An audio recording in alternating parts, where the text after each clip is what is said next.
Hello, my name is Alex Coman. I teach value creation. So basically, I teach people how to make tons and tons of money, only in large amounts. And just so you realize I'm not completely a charlatan, I taught Gal Gadot. So everything she succeeded to make is thanks to me. I take all the credit.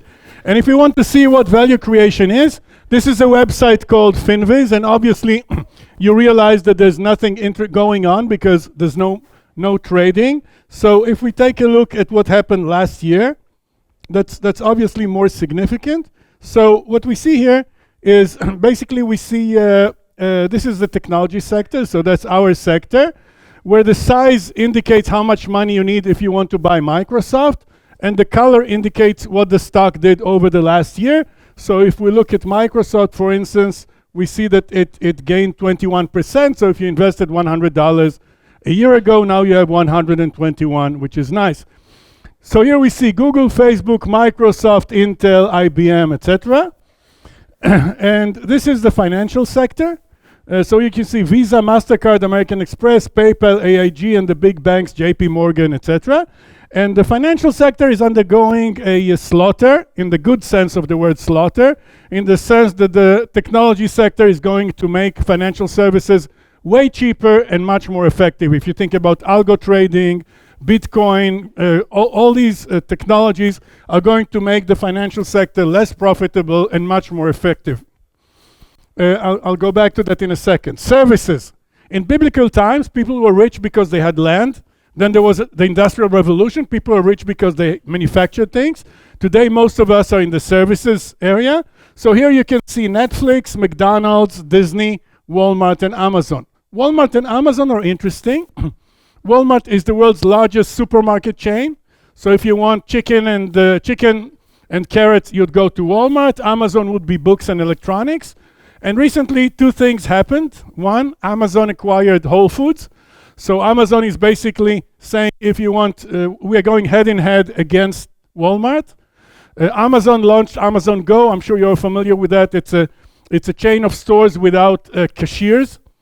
Statistics say that thefts in supermarkets are divided 50-50 between employees and customers.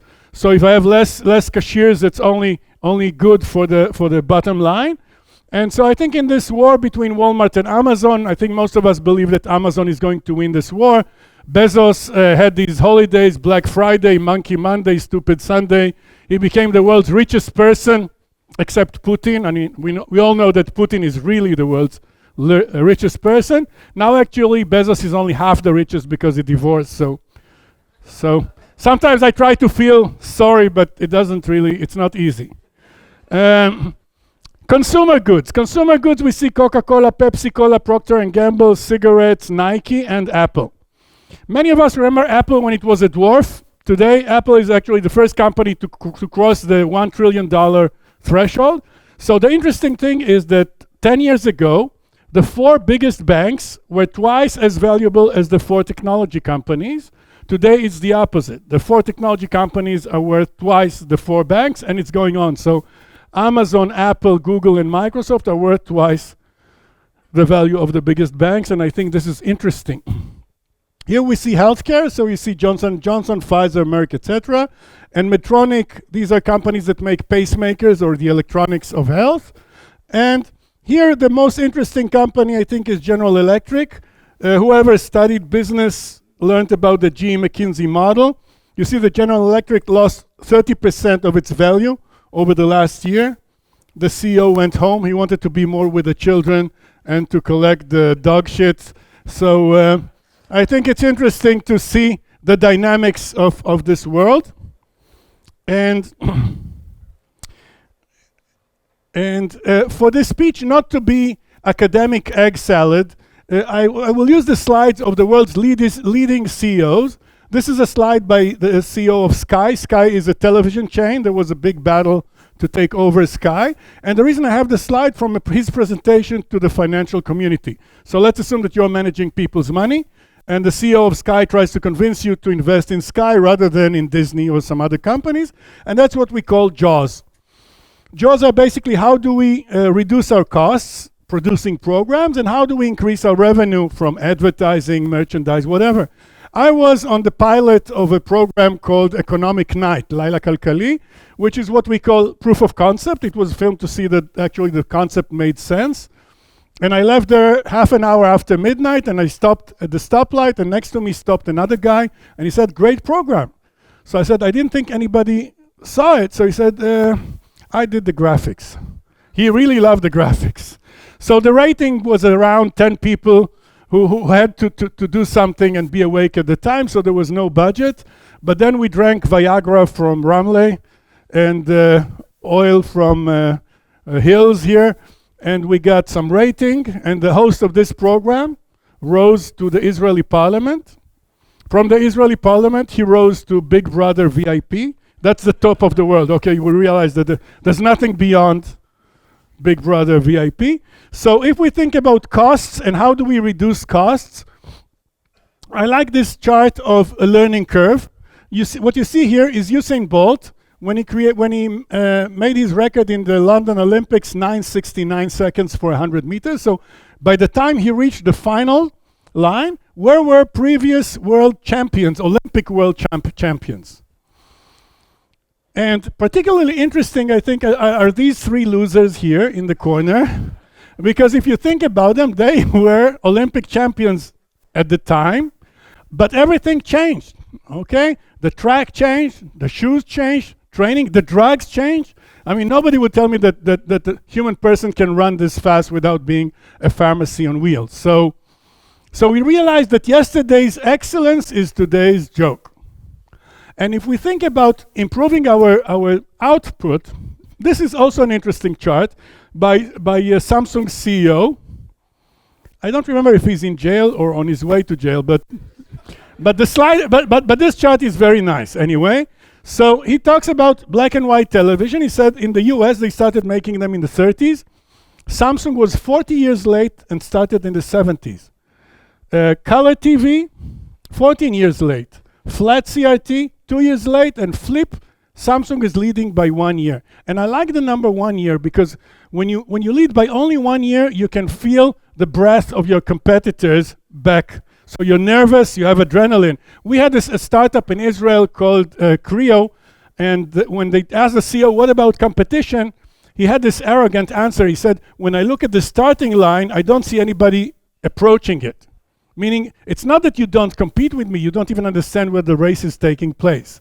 And actually, the end of the company was not good. But here, when I say I'm leading by 1 year, I understand there's a lot of competition. If I relax, I'm going to lose advantage. And the secret of value creation is focus, particularly in high tech, because we always have more ideas for functions, features, user cases, user stories than we can actually develop. So the real winner is whoever knows where to focus, and I want to show you 3 examples of focus. First example, lack of focus. Okay, this is a restaurant in Dublin, Ireland. Mexican, Italiano, Internet, Planet, Web Cafe. So if a tiny hall tries to spread over 6 cuisines, it means that the Thai cook here, I guess what he knows about Mexican cuisine is to say hole. He's also the chief technology officer because he needs to bring the internet, right? Otherwise. So, I mean, this means if you try to be everything for everybody all the time, this must be lousy. So that's lack of focus. This is focus, but wrong focus. So it's not that brilliant.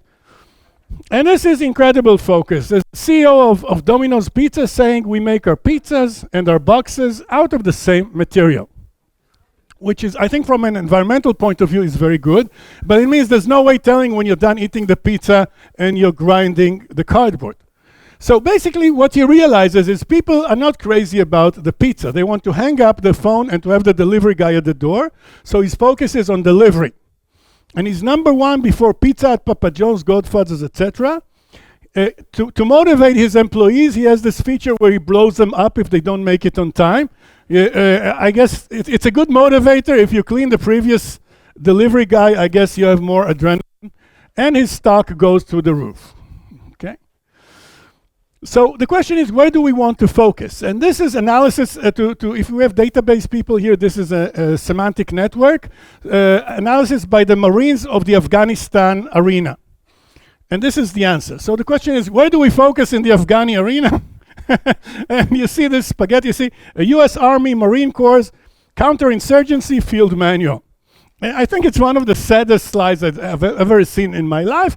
And actually, General George Casey says, without a clear focus, no common purpose, no effective execution in war and in business. This is fatal.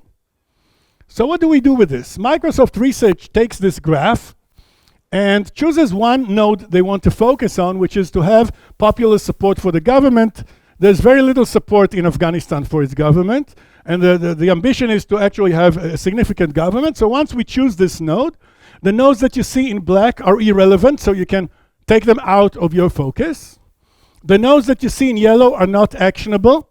And actually, it's very easy to see a bad manager, because bad managers always focus on things that are not actionable. We call this the weeping tree, where you say, what can I do? The regulator doesn't allow me, the clients don't want it. So bad managers always focus on things that are not actionable, and we see two ways of action, economic and military. This is another analysis of the similar phenomenon. These are the causes of heart attack. My father died of heart attack. You have something like 30 causes. The first is age. Age is not interesting. There's nothing I can do about age. So I'm left with 3 root causes: diet, high sodium diet and high fat, inactivity, and smoking. I don't smoke, so I'm left with 2 root causes. So the trick is not to fight with cosmetics, to actually re-identify the most 3 root causes and attack them. And this is a fantastic slide by Nestle's CEO. And he says, today 50% of my time is firefighting. Firefighting, if you're thinking about technology, is people not reaching where they should, technology not interfacing, bugs that I cannot replicate, all the things that we hate about life. I don't want to be a firefighter. So if I attack the root causes, firefighting shrinks to 10% of my time, and 60% of my time, continuous improvement, entrepreneurship, and creativity. In the case of Nestle, when I drank a cup with Nescafe, a spoon of Nescafe is about 6 cents. A capsule of Nespresso is 25. So we're talking about something of the factor of 8 times what we used to spend. So I think this is fantastic. If any of us could get our customers to spend 8 times what they used to, I mean, we would be so happy, it's hard to define. So the trick is not to fight fires, to attack the root causes, continuous improvement, and make a lot of money. And the CEO of NEC, Nippon Electronic Company, adds another layer. The focus changes. This is 2019, and every one of us focuses on what's important to us. And 2020, we'd have different priorities. 2021, let's wait and see. And this is the world we're living in, where this is the time axis, and whenever the time axis warps, it means that the rules of the game are changing. So whatever was brilliant yesterday, here it says mom and pop. I don't know if you remember the grocery store that was in my neighborhood, where he would cut me half a loaf of bread. He's gone. He was slaughtered by Kmart, Walmart, the chains. They have much stronger negotiation power, much better logistics, so they basically drove him out of business. And the next turn in the road is the internet. So Amazon is killing the bookstores. Airbnb, there were more tourists in Tel Aviv in Airbnb than in all the hotels combined. We had the Eurovision contest now, so women were throwing their husbands out of the window to make space for Airbnb guests, because it would be a waste of space. So Airbnb is a killer. TripAdvisor, Priceline killed the travel agent. AliExpress, Deal Extreme killed the shopping mall. No need to get married, we have Tinder. So whatever was brilliant yesterday is irrelevant today and pathetic tomorrow. And if I don't get this message, I keep on driving, and here is a nice graveyard waiting. All those companies who are sure that if it worked for my grandmother, no reason why it shouldn't be just as effective tomorrow. If you remember Saab, fantastic Swedish car, no longer with us. Tesla, electronic and autonomous, barely manufactures as much as is required.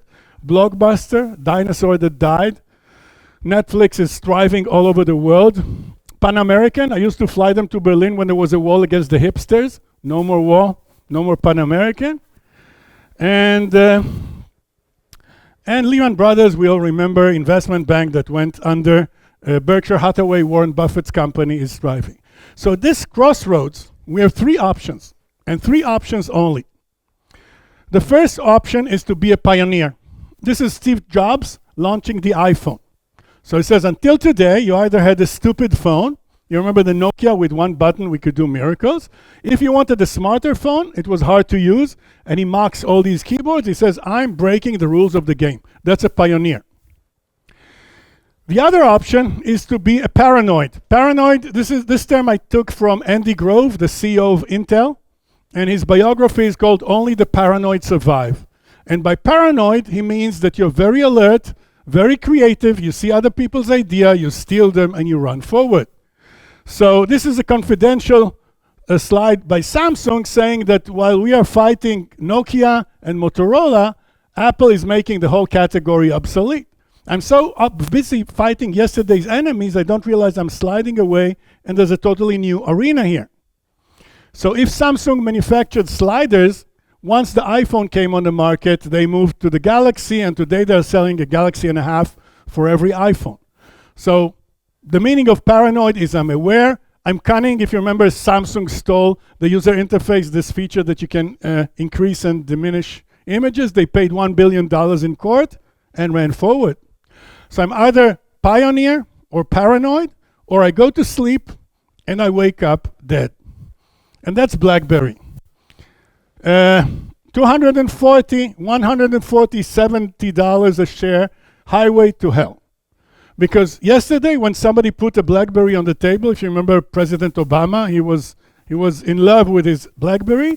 It meant they were powerful, influential. They had a secure server. They had keyboards. Today, when every baby gets to the cradle, expected times for breastfeeding and diaper exchange so they can do the Gantt, I think none of us appreciates that. So we all have email servers, so that's why BlackBerry has no right to exist. So I'm either a pioneer, paranoid, or I perish. What are the forces that change the rules of the game? And these forces we call megatrend. A megatrend is a tsunami that blows this building away. There's no way I can stop it. I want to sense it, and I want to surf it, and I'll talk about 4 megatrends: political, economic, social, and technological. So when we talk about political, this is a slide by L3. L3 is a defense software company in the US. And the CEO talks about cycle of chaos, now at 2.5 years and decreasing. Meaning the time between one wave of the tsunami and the next is becoming shorter and shorter. Until '89, there were 10 wars every 40 years. So 1 war every 4 years because there was order.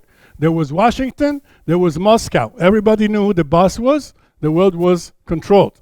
'89, Soviet Union broke into Russia and all the republics. And so suddenly we see 100 wars in 23 years. So from 1 war every 4 years, we have 4 wars every year. Think about Yugoslavia. And in the future, 100 wars every 10 years. So we're going to be busy. So this is an example. If we think about politics, here we see drug wars in Central America, Arab Spring in Libya, and the pirate. The pirate is in Somalia, this nice guy with the Kalashnikov. He hijacks the ship and he sends this letter to the owners of the ship. The language that pirates communicate in is called Google Translate. And he says here, congratulations to the company owner, having seen when my pirate action group, and actually he's not lazy, he has a stamp saying Jamal's Pirate Action Group, to show that he is a real pirate and not somebody aspiring to become a pirate. He says, having seen my Pirate Action Group control your valuable vessel, we are saying to you, company owner, welcome to Jamal's Pirate Action Group. And they parachute $2 million to release the ship, which technologically is a little challenged because I like to get my money in Bitcoin, right? It's much more exciting, but it's okay.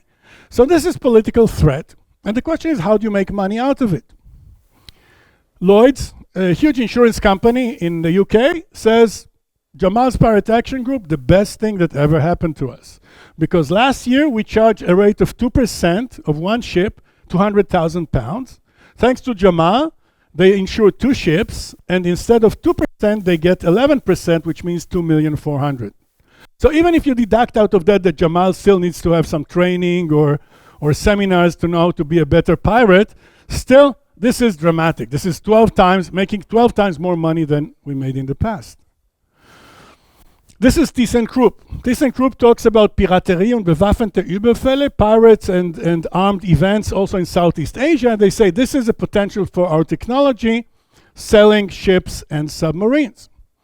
And of course, without the leader of the free world, Donald Trump, you cannot talk about politics. It's from an interview about his favorite book, and Donald Trump thinks and says, The Art of the Deal by Donald Trump. And I think this is a real intellectual who uses every opportunity to sell a few more copies of his book. So that was the political megatrend. The next megatrend is the economic megatrend. And what I show here is the bad years in red. These are the years when in Wall Street people jumped off the roofs. This was the subprime crisis. And the good years in gold.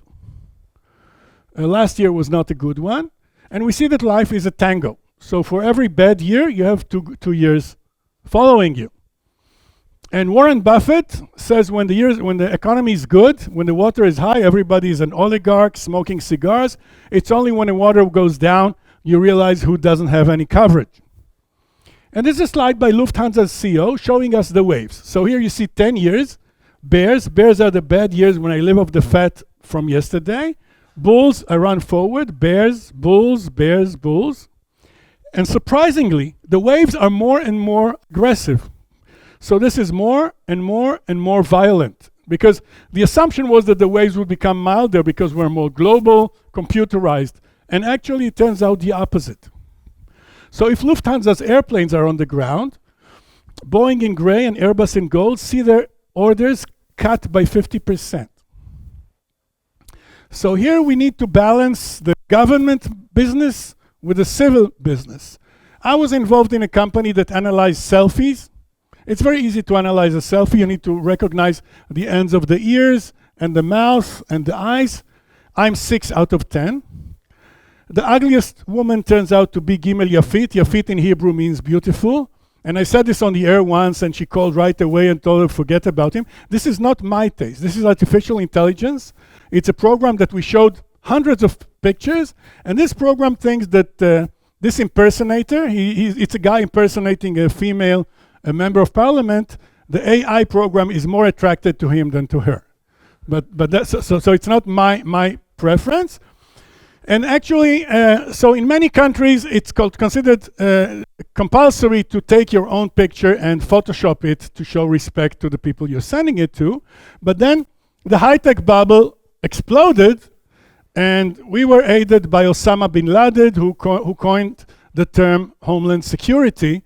And we said, we don't deal with selfie. We recognize this guy and we find him in different cameras, etc. So balancing between these two markets is important when you have a recession. So we talked about political, economic. These are the social waves. I belong to baby boomers. After the Second World War, my parents had a fit of optimism, and they had me. And here we have Generation X, Generation Y, Generation Z. Y2K, we used to call it. And every generation is radically different. These are two baby boomers who worked hard, so their son is a little fucked up and the grandchildren are total loss. And the differences are radical. Because my parents, it was essential for them to work at one location for the whole life. So my mother was a doctor, my father was a chemical engineer. I switched some places. These guys switched 15 employers in their career. So students come to me to consult where they should go to work, and ask them, where do you work today? They say, I resign. So first of all, fuck you, and then we'll see what happens next. So it's, I want to accelerate time for a second so we can see the significance of these things. So now I'm in the year 1800. Every circle here is a country. I'll say a few words about it in a second. Average income in 1800 is $1,000 per year. That's the price of an iPhone. And the reason the level of living was so low, because it's before the Industrial Revolution. So everything that moved, it's the muscles of people or beasts or enemies or animals, okay? So $1,000 per year. Life expectancy was 32. Many babies die at birth. Women die at birth out of complications because there's no understanding of hygiene, etc. The leading countries here are the Netherlands and England. This is the US. Italy, France, Germany, Russia. China, India, Japan, and here we see Africa at the end. In a pre-technological world, if he's a good farmer and I'm a bad farmer, he has twice the produce that I generate. So the world is relatively close. When we inject technology, we'll see the world blow up. So as time rushes, you see the Holland, England, the US run forward. This is a logarithmic scale. So you see them run forward. China and India, they're occupied. China has the Boxer Wars and the Opium Wars. And now you see the gap growing significantly. Now the World War I, boom. And World War II, bam. And now the US really leads the world because Europe was devastated, Japan was destroyed, China did not count, so the US really led the world. And now China decides to tailor all our clothes and our smartphones and our computers. Just imagine where they're going to go in the future. By the way, this is Israel. Today we're talking about $40,000 in Israel, that's the average income, and the world blew. Because on the left-hand side, we see countries with a standard of living of $750 per year, 691. Somalia, I talked about them, 629. Israel, I mentioned 40,000. And I have students from Singapore, and their standard of living is 83,000. So now the gap is 100 times. It's between 800 and 80,000, and that's why immigration is actually the biggest political issue today. We see it in Israel, we see it in Europe, we see it in America, all over the world. It's a big, big, big issue. What I changed now is instead of seeing the standard of living on the x-axis, I see how many babies a woman has on average in a lifetime. And we see that the average is 6 babies in 1800. We don't need to go to 1800. When I think about my grandfather, there were 10 orphans. The father drowned in the Danube, and our assumption is that he drowned himself in the Danube. It sounded much easier to put stones in the pockets than feed 10 kids in a butthole on the Danube. So I think every one of us, if you think 2-3 generations back, you see these numbers. And the extremities here are the US with 7 children and Japan with 4. The Japanese are the first to realize that children are a mistake, and I'll say a word about that in a second. So the trend is very, very visible. You see the US from 7, 6.5 children, 6 children. Life expectancy does not go up by a second. Now civil war, and we're talking about 5 children, and now life expectancy goes up and it's 4 children, 3.5 children, World War I, boom. And World War II, bang. And now China passes the one-child policy. What an obedient country.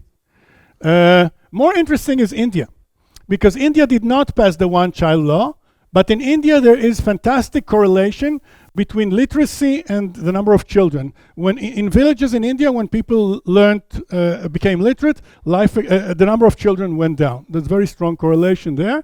Israel is here. We are very unusual because life expectancy in Israel is 82, and all the countries with a high life expectancy, the number of children is smaller than 2. So the developed countries are basically shrinking. Israel is very unusual because we have an average of 3.4 children per family. I mentioned Japan. The Japanese realized that kids are a mistake. I checked that. I have 3 kids and a poodle. No comparison. And the Japanese gave up on kids. They moved into poodles. And last year, actually, they sold more diapers for adults than for babies, which I think is interesting. We see this in Russia, Greece, Italy, all over Europe. We see this problem where villages become empty because there are less kids and the young people move to the big cities. So this is really a massive issue in Europe.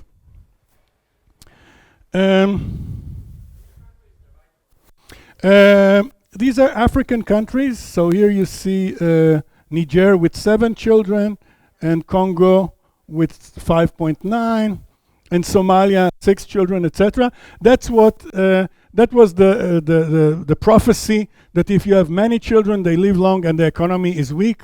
This is the tragedy. Okay.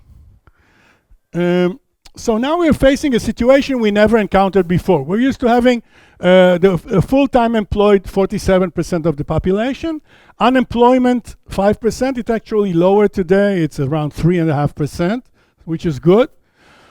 Part-time 11%. We're going to see more and more of that because more people are going to work freelance. And retired 50%. And the percentage of retired is growing dramatically because we have fewer adults and people live longer. My father died at the age of 68. My mother died at the age of 88. You're going to live to 108. It's terrible. It's a tragedy. Because what are you going to do with all this time? Because if once my pension needed to suffice for 8 years, today I need to live on my pension for 30 years. And I actually sat with a grandfather and a calculator and helped him calculate when it's best for him to drop dead, which is a very easy mathematical issue. It's how much money he has in the bank, how much he burns every year when it's time to say goodbye to his grandchildren. And also quality of life is an issue here. Because if you have a career, if you're good at what you're doing, now to play bingo for 30 years, to drool and wait for the number 13. So it's really a significant challenge. How do you make money out of it? So Coca-Cola is worried because Coca-Cola says they're very powerful in Coca-Cola, Fanta, and Sprite, but that's what we drink when we're young. The older we become, we stop drinking these sweet drinks and we start drinking water and seltzer. So that's why Coca-Cola now wants to go into coffee, water, and seltzer because these products are assumed to be less attractive as the population ages. L'Oreal, the future of cosmetics market, aging of population in Europe. So they say women over 60 spend a lot of money on cosmetics. The key word is anti-age. If we smear enough margarine on us, we're going to live forever. And L'Oreal says, we'll be happy to sell you that. And WeWork. WeWork is a company that was created by an Israeli guy, a nerd, who realized that young people love technology and are entrepreneurial, love community sharing. 40% of them would be freelance. This is the nerd. He's worth $20 billion. I wonder how much all the kids who beat him up at high school are worth together. So it's sort of the revenge of the nerds to some extent. And he says, wait, we work means you live somewhere and you work here. Correction, we live. And he sells to the world this fabulous dream that we all love of a closed military bases, where you live here on this bed and you come up to the kitchenette and you go to work, and it's a big hit. Because in big cities, many people cannot afford apartments, so he buys spaces and rents them. So that's an example. So we talked about the megatrend, the political, economic, social, and technological megatrends. Before 1800, all the energy was human and animals. Here suddenly we encounter water power, textile, iron, steam, rail, steel, electricity, chemicals, internal combustion engine, which is going to be killed by electric engines, petrochemicals, electronics, aviation, and computers. And this Nobel laureate says the 21st century will be the century of biology, because from the age of 30, we start deteriorating, and this is the hill of pain. Because when we were young, most of us had 0 diseases. I talk about serious diseases like cancer, heart diseases, sugar. When we're 85, very few people are completely healthy. These are people who have 1, 2, 3, 4 diseases. And the big problem is how to manage all the interactions between these diseases. I'm sure you know this tool that helps us remember which pills we took and which we didn't. And we must remember not to swallow this because it has sharp edges, it doesn't digest well. So if we do not learn how to push this hill, we're going to live for a long time badly, very poorly. Okay, so this is a big, big, big challenge. So when we look at the tsunami in various technologies, if we think about computers, when I was a computer science student, I think about IBM mainframes. There was a whole floor like this one. It's embarrassing how much more powerful my cellular phone is than a whole floor of IBM mainframes. It's embarrassing. If we think about pharmaceuticals, look at the size of this tsunami. They used to mix chemicals, try it on people in developing countries, and if they survived, great, they would bring it to the West. Last year there was an exit by an Israeli guy, Kite Pharma, which is called biological medicine. he takes my cancer and programs my immune system to attack it. So it's incredible to see people who have severe cancer and they get clean by their own immune system. That's biological medicine. But if I look at my washing machine, you see that the waves here are very mild. It's very much like the one my mother had. It's the same size, the same door with a sock stuck in it, the same buttons that are women's voodoo. My wife left me for Greece and the washing machine said, no drying for you. So it's not like I go home and I throw my shirt and it undergoes dry cleaning, folding, and comes out in the wardrobe, right? So the waves here are much, much, much milder than the ones we were used to. And here we get to the paradox. And the paradox is that this is the time axis and we live longer and companies die younger because they fail to take the curve in the road. And actually this is what I call the lobster paradox, because we are anti-skeleton. My skeleton is inside, so I can grow as much as I want outside of it. The lobster is exoskeleton, so his skeleton is external, which is nice because it protects him. But it means that periodically the lobster must exit his shell and grow another one. And this is the horror, leaving the safety of your shell, your business model, and going out and creating a new one. And when does the lobster die? When he doesn't have enough strength to exit his previous shell. So it's more of a metaphor than an animal. Okay? When the lobster can no longer exit its shell, it just dies in there. This is the vision of Nissan's CEO, who is actually in jail right now. So in the short term, he needs to survive. So he says petrol and diesel automobiles, he needs to reduce the pollution, the car idles at stop, nothing impressive. In the long term, we see metamorphosis. 100% electric. He was invested in Better Place, an Israeli electric car company. This is also an Israeli startup, PowerMed, that sends electricity into the car and probably does miracles to the driver. So this is the big challenge. I need to survive in the near term, need to change in the long term, and that's difficult to do. So I want to show you two examples where the vector of change is finished and where you need to come up with a new idea for progress. So the first example is shaving. We used to shave with razors, and then Gillette invented the safety razor. It's called safety razor because it's the one you can cut your wrists with. This is track 2, so we have 2 blades, 3 blades, 4 blades, 5 blades. And if I extrapolate, we should have today Mach 14. What I like about Mach 14 is I can shave my back every morning. It's a feeling I cannot describe. No reason in Mach 14. Okay, this vector has finished its progress. Somebody needs to come up with a new idea, whatever. But there's no point adding more and more blades on this. And the next example is the Wright brothers. The Wright brothers didn't understand aerodynamics, so they had 2 wings, and this guy breaks his bones in a second.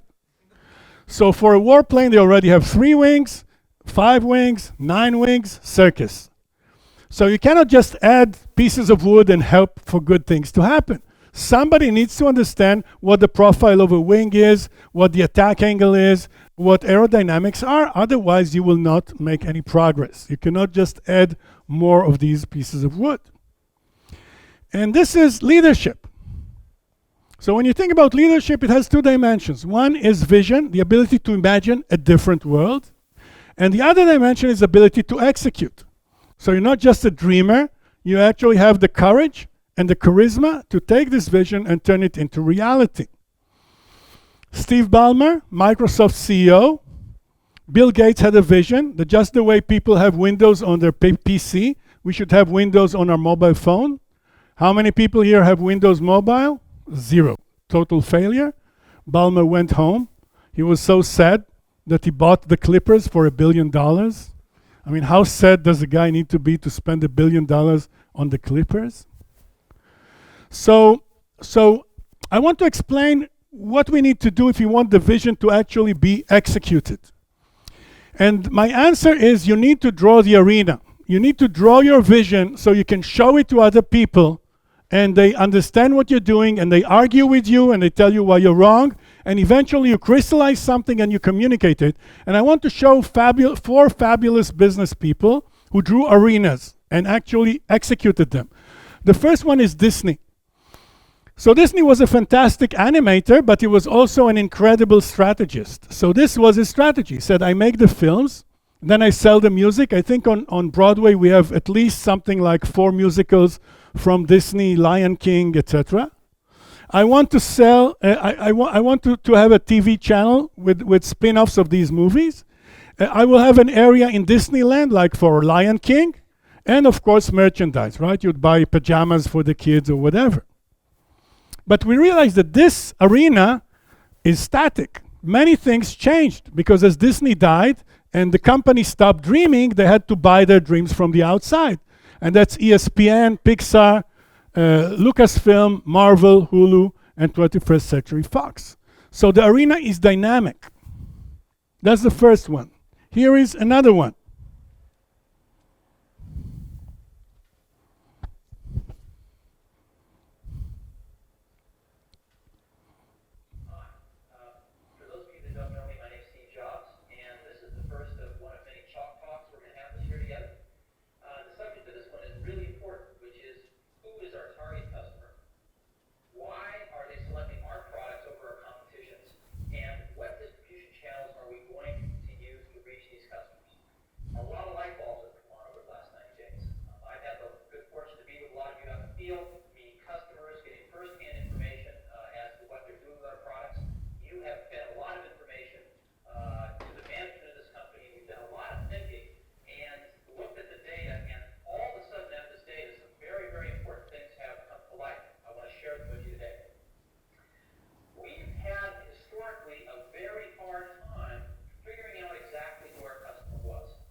God bless their soul. Second biggest player is HP Apollo. Third biggest player is DEC. No longer with us. IBM with the R6000 is now a game as well. So he talks about a series of chalk talks, and the reason it's a series is because the arena changes, the strategy changes. In his case, he had a pivot because the company made workstations and eventually they moved into operating systems. So this was a very important thing for Steve Jobs. This is Jack Ma, and this is from the initial public offering of Alibaba. And you see that he draws, these are the sellers, these are the wholesale marketplaces, these are the buyers, and these are the marketplaces, and he's going to make money out of all of them. This was the world's largest initial public offering in the history of the planet. And finally, Satoshi Nakamoto, the guy who invented the Bitcoin, and he draws the mechanisms for mining money, for doing transactions, proof of work, etc. So the point is that you need to draw these arenas so that you can actually communicate, debate, and assess the value of your ideas. And this is Max Levchin. He says, my first company failed with a great bang.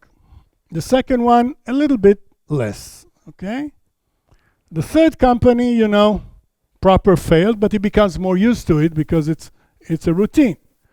Number 4 almost did not fail, okay? Number 5 was PayPal. So who's Max Levchin? He's an idiot, he's a clown, he's a loser, he's a genius. But the impressive thing about him is that he hires people, he runs a project, he falls on his face. He cleans the blood, moves the mud, hires people, runs another project, and he does this fall and rise and fall and rise 5 times until eventually he has PayPal. And I think that's the secret in today's world. So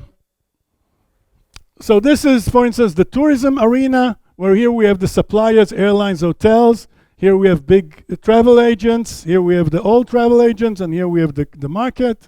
This is the sports arena. Here we have FIFA, the world's most corrupt football association. And here we have the TV broadcasters, etc. And we need to monitor that we actually make the progress.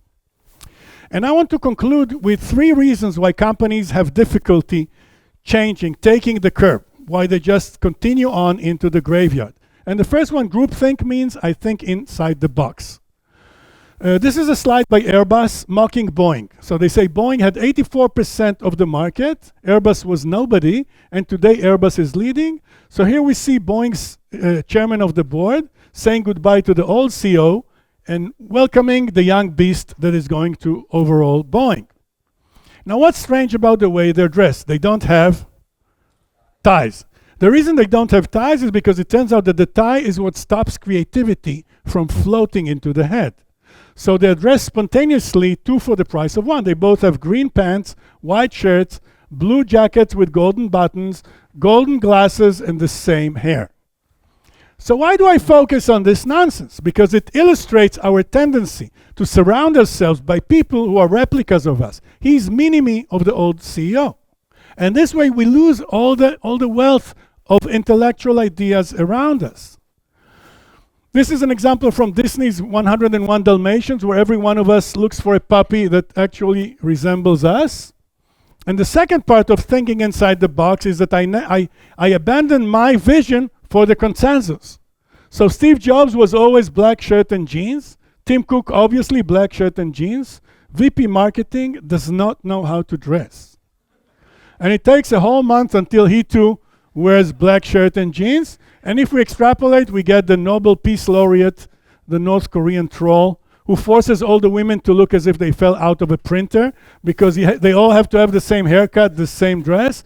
The chance that one of these women would say, I have a new idea, and not be shot on the spot, no chance. So this is a kiss of death to the creativity of an organization. And actually, Edison, the incredible inventor, said 5% of people think. These are the people who would write tomorrow's rules. 10% think that they think. 85% would rather die than think. And I think this is the tragedy of today, because we see the society torn into pieces, because these people are going to make tons and tons of money, and these people lose their economic justification. When I used to fly abroad, I would buy insurance. Today I do it in an application. In the airport, they used to check my passport. Today it's biometric. The taxi driver wets his pants because he's worried that autonomous cars are going to make him redundant. So these people basically lose their economic livelihood. So that's thinking inside the box.